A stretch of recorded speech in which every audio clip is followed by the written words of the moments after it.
So right now, I'm going to just quickly go through and explain what happens across the day when we consume the standard modern supermarket diet, okay? And many of you may feel like you're having a healthy diet, you're following all the advice. You could be following the food pyramid or following the standard advice of dietitians who have to, by law, prescribe the food pyramid. You could be having a diet high in whole grains and even whole foods, but you may still be having issues, and I'm going to explain to you exactly why.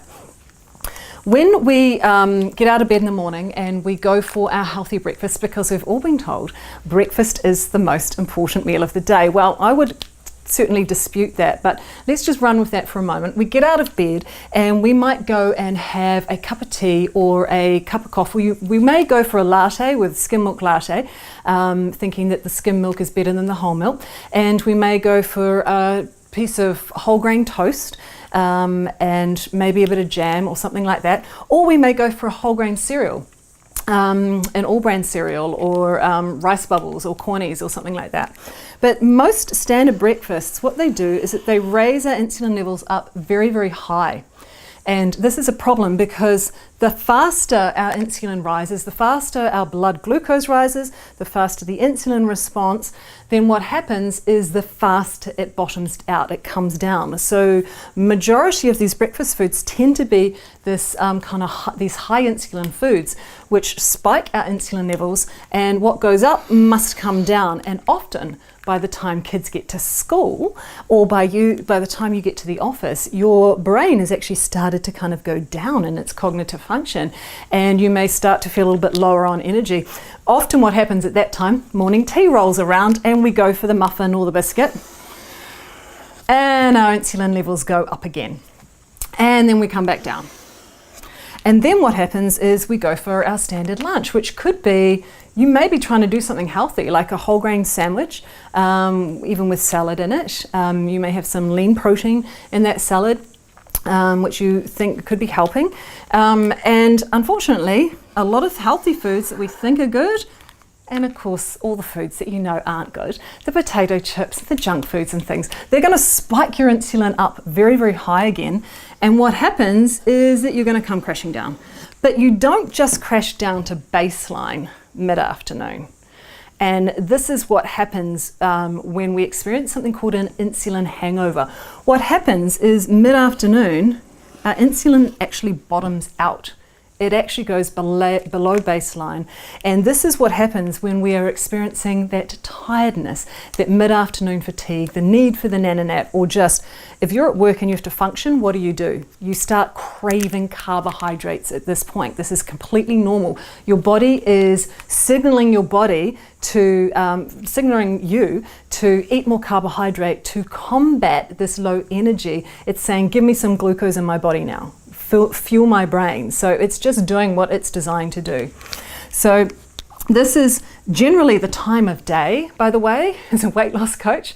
I know that the majority of calories in the world are consumed between 3 and 5 p.m. in the afternoon. It is that mid-afternoon period where people are going to reach for the stuff that isn't so good. Because what we're trying to do is we're trying to compensate for this up-down energy across the day. So then what happens is you might have dinner, and dinners are generally not too bad when it comes to the food insulin index or the glycemic index. So you might have an okay dinner, but then the snacks kick in because you're hungry, okay? Because insulin drives hunger. So it doesn't really matter what you do at the end of the day because you've already set up a pattern of fat storage and brain fog and fatigue and all those symptoms that we were talking about before. So what happens here is that you have all this excess insulin circulating in your body all the time. And while you have excess insulin, your body will not lose weight. It is impossible for the body to lose weight while this is going on, okay?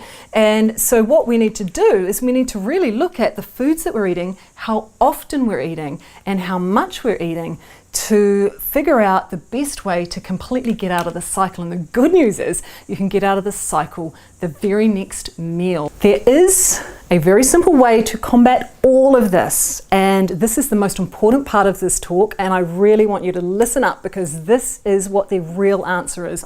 This is the answer that you have been waiting for. You can burn fat as fuel, burn not only dietary fat, but you can also burn stored body fat as fuel, and you can do that just by making a few modifications to the way you eat and when you eat. Basically what it will do is it will help you overcome insulin resistance lickety-split, really, really fast, and we see dramatic health improvements within 1 to 2 weeks by following this way of eating. Now what happens, as I was talking before with insulin resistance, is that insulin basically transports glucose inside the cells, and inside the cells we have these things called mitochondria. They're like little caterpillars, and mitochondria are the powerhouse of your body. They are the energy grid. They basically give you the energy that you need to live on to be healthy and that help you feel fantastic alive. Mitochondria take the glucose and they convert it into energy. Now in the process of that conversion, there is quite a lot of free radical damage that is done, which means your body has a higher and greater requirement for fruits and vegetables and phytochemicals and antioxidants to help mop up that free radical damage that is done in that energy conversion. Now there is actually another way of fueling the body which is more efficient for the body. It is actually your natural state. You were born in this state, and that is a state called nutritional ketosis. Now, nutritional ketosis is basically where you lower the amount of these high insulin index foods that you're consuming, these high glycemic carbohydrates, and you lower it down. And what happens when you start lowering that amount down that you're consuming is your glucose drops, and there's no longer enough energy to fuel these cells. So what happens is the body very cleverly goes looking for a second fuel source, and what it does is it will go to either dietary fat or stored fat in the body. It will take that fat, it will pass it through the liver, and it will convert it into something called ketones, and ketones then basically come into the cells. Ketones are able to pass through the blood-brain barrier. They are able to penetrate into the cells where the mitochondria goes, thank you very much. Mitochondria love ketones, by the way, and they convert it into this ATP for energy, this adenosine triphosphate, and that is what fuels the body. Now, one of the benefits here is that there is minimal free radical damage done, so your nutrient requirement of antioxidants actually goes down when you're in nutritional ketosis, so those nutrients are able to do other wonderful things. Okay, so some of the benefits of these ketones of fueling your body like this is you are able to access stored fat when you know the right amount of dietary fat to consume. So you want just enough to keep your body healthy and to keep your body satiated. But then you also want your body to be able to flip from burning that dietary fat into burning the stored fat in your body's cells and free that up as energy. One of the key benefits of that is the hunger that we talked about earlier completely goes, because not only is fat satiating, but if your body requires extra energy, instead of signaling the brain to tell you to eat more carbohydrates to get more glucose to keep fueling it because it's needing a constant source of that, what it will do is it will just go to your diet, your stored fat, and it will convert that stored fat into these ketone bodies and fuel the body.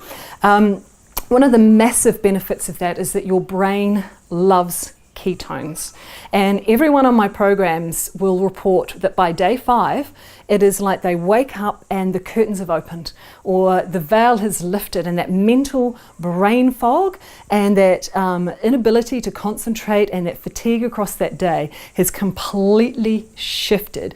And it's like you wake up, you feel refreshed, you sleep better, you have a lot more energy. So imagine if there was a diet that was able to help you burn stored fat as fuel, that satiated your body, and you had no hunger and no cravings. It took away those cravings.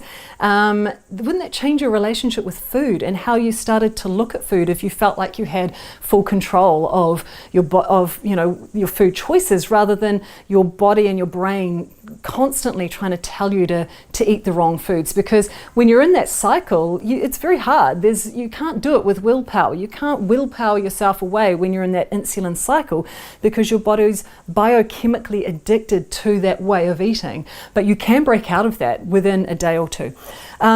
Imagine if a diet was completely anti-inflammatory, where you woke up and you had no aches and pains, that the little niggly joints and the stiffness and feeling just old was just lifted, and you felt fantastic. And any of you with inflammatory conditions, imagine those conditions actually improving.